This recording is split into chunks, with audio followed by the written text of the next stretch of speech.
I'm preparing for a early spring camping trip, and got some winter storm warnings up near the Wyoming border where I'm headed. Anyway, recording this in case I don't come back alive.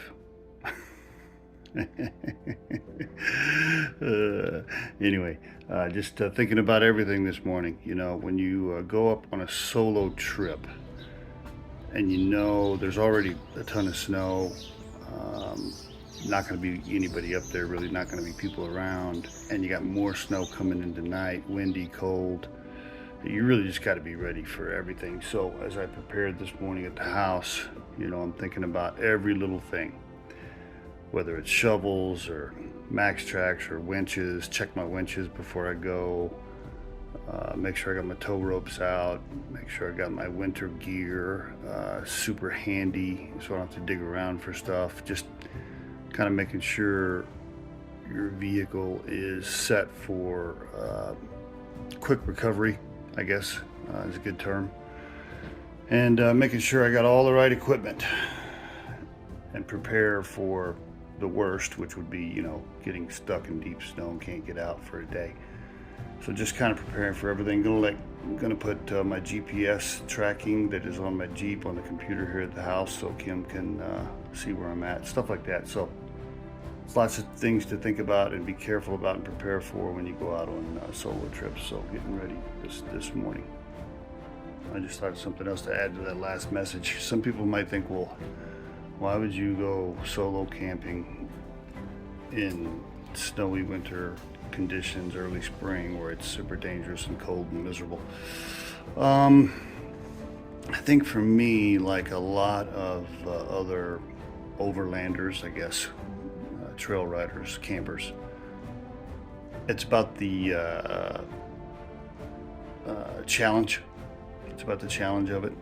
The risk of it makes it exciting, and the thrill of being able to get through it and make it okay.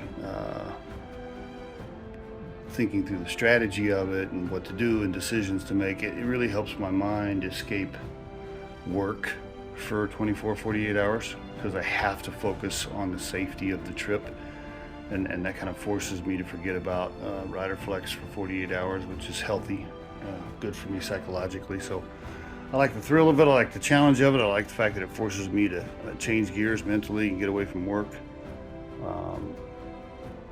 It burns a lot of calories, takes a lot of energy, which I also enjoy because it keeps me in shape.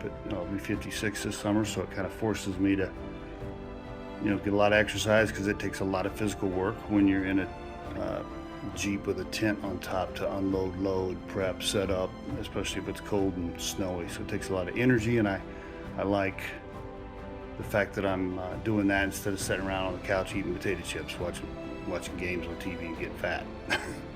So I like that too. Normally, I wouldn't do so much prep for possible snow, but like I mentioned, winter storm warning, so normally that rope is buried deep inside my Jeep, but I got it super handy for today. I also went ahead and spent time to put my rear winch on. The rear winch can pull me backwards. Usually it's buried up in my Jeep, and if I got stuck I'd have to crawl up in there and dig it out, which takes 20 minutes or so to do that.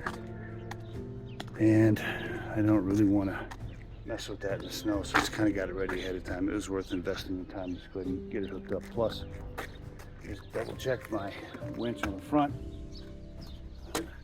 Pulled it out a little ways. Sometimes those winches get all dirty and corroded in there, and you want to, you know, if you're about to go on a snow trip, you want to make sure stuff is working ahead of time.